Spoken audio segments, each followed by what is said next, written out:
Hello friends, कैसे हैं आप सब लोग। मैं पूजा आपका स्वागत करती हूँ आपके इस चैनल में टॉक विद पूजा शर्मा में।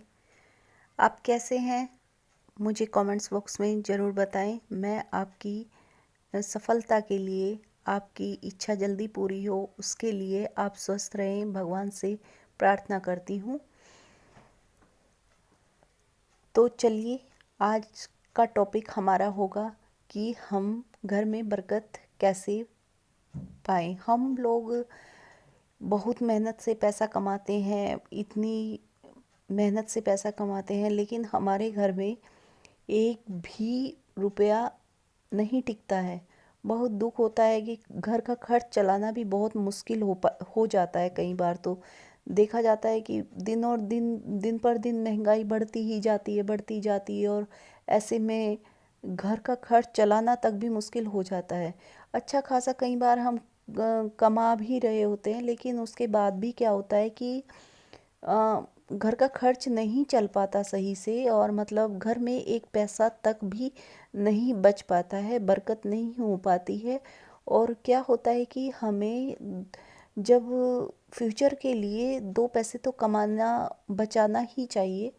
अगर हम पैसे कमा रहे हैं तो दो पैसे हमें फ्यूचर के लिए रखने भी चाहिए। ये तो हर कोई इंसान सोचता ही है, लेकिन क्या करें, पैसे नहीं बच पाते। तो आज इसी के लिए हम उपाय जानेंगे और घर में बरकत हो।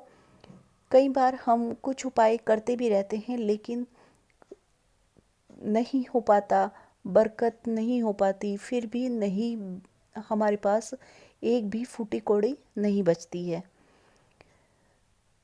बहुत परेशानी होती है ये देखकर कि दिन पर दिन महंगाई बढ़ती जाती है और हमारे पास पैसे नहीं होते हैं। पैसे नहीं होते हैं, अब क्या किया जाए। तो कहीं ना कहीं उपाय करने के बाद भी क्या होता है कि हमारे घर का वास्तु खराब होता है, उसकी वजह से ऐसी दिक्कतें आती रहती हैं। तो कई बार हम कुछ ना कुछ उपाय करते भी रहते हैं, फिर भी ऐसा होता है। तो उपाय करने के बाद भी ऐसा होता रहता है, इसका मतलब होता है कि कहीं ना कुछ कमी रह जाती है। तो इन्हीं कमियों को दूर करने के लिए आज हम उपाय जानेंगे। तो उपाय कुछ इस प्रकार से हैं। तो हम जानेंगे, जैसे कि बरकत नहीं हो रही है तो हम जैसे सुबह उठते हैं, नहाते धोते हैं, ये तो हम सभी लोग करते हैं, पूजा करते हैं, लेकिन फिर भी नहीं होती है। अब हमें क्या करना है कि हम अपने देहरी पूजा करते हैं। कुछ लोग देहरी पूजा करते हैं, उनके घर में बरकत अवश्य बनी रहती है। देहरी पूजा क्या होती है, तो चलिए आइए जानते हैं देहरी पूजा का महत्व और देहरी पूजा कैसे की जाती है। देहरी पूजा जो होती है, देहरी पूजा को हम दहलीज के आसपास दिया जलाते हैं, स्वास्तिक बनाते हैं। दहलीज के आसपास हमारे जो मेन गेट होता है, उस पर हमें स्वास्तिक बनाना होता है, दिया जलाना होता है। शाम के टाइम दिया जलाएं, चाहे तो सुबह भी जला सकते हैं, शाम को जला सकते हैं। सुबह शाम घर में कपूर का धुआं करें, सुबह शाम घर में कपूर का धुआं करें। और इससे क्या होता है, माँ लक्ष्मी घर में आती रहती है। माँ लक्ष्मी के साथ साथ अन्य देवी देवताओं भी घर में निवास करने लगते हैं। ठीक है फ्रेंड्स, अब क्या होता है कि बरकत के लिए सूर्य भगवान को भी प्रसन्न करना जरूरी होता है। सूर्य भगवान अगर हम पर प्रसन्न होंगे तो बरकत के साथ साथ हमें समाज में मान सम्मान की भी प्राप्ति होगी। अगर सूर्य भगवान हम पर प्रसन्न हैं तो कोई शक्ति ऐसी नहीं होती कि हमें मान सम्मान न दिला सके। हमें जरूर मान सम्मान मिल जाएगा। समाज में हमारा ओहदा बहुत ऊंचा जाता है और मान सम्मान बहुत मिलता है।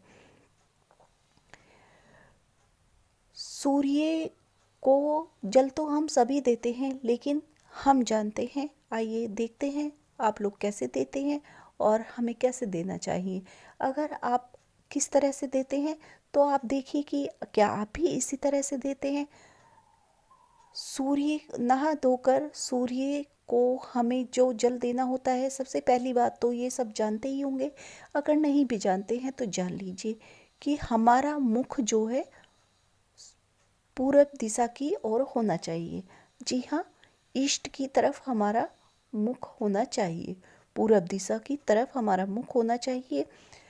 संडे के दिन चावल चावल अक्षत जो बोलते हैं, पीला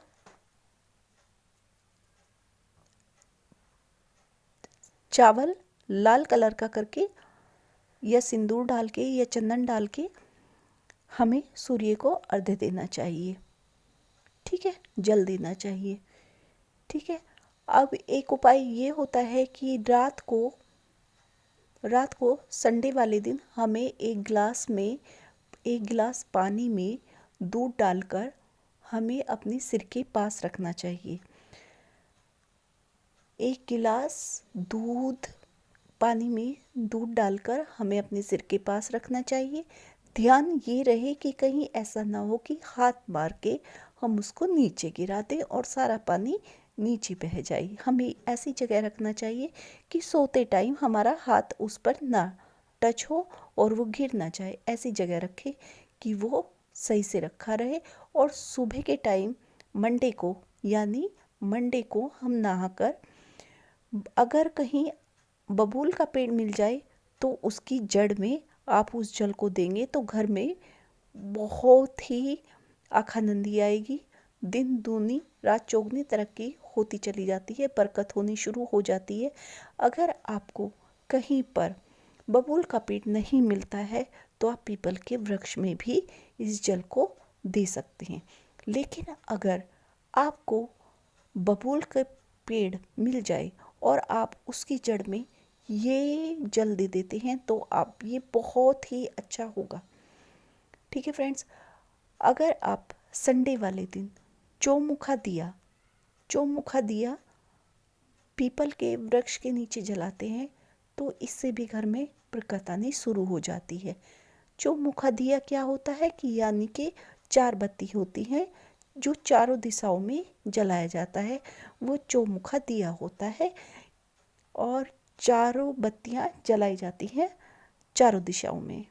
ठीक है फ्रेंड्स, तो यही अगर आप सब उपाय करते हैं या फिर सब उपाय ना भी कर सकें, इनमें से कोई एक आध उपाय अपने जीवन में बनाए रखें और फॉलो करते हैं तो आप कुछ ही दिनों बाद देखेंगे कि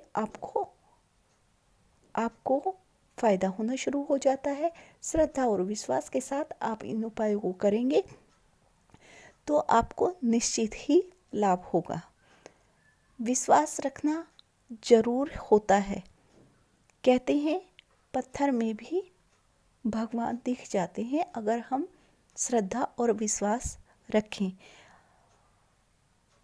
अगर आप माँ लक्ष्मी की कृपा पाना चाहते हैं, अगर आप माँ लक्ष्मी की कृपा पाना चाहते हैं तो कमेंट्स बॉक्स में जय माता दी अवश्य लिखें, जय माँ लक्ष्मी अवश्य लिखें।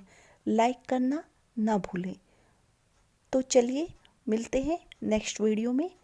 जय माता दी, जय लक्ष्मी माँ। Thanks for watching. और अगर आप मेरे चैनल पर नए हैं तो मेरे चैनल को सब्सक्राइब कर लीजिए और बेल आइकन को प्रेस कर दीजिए जिससे कि मेरी आने वाली वीडियोस सबसे पहले आपको देखने को मिले। और मेरी वीडियोस को लाइक और शेयर करना ना भूलें।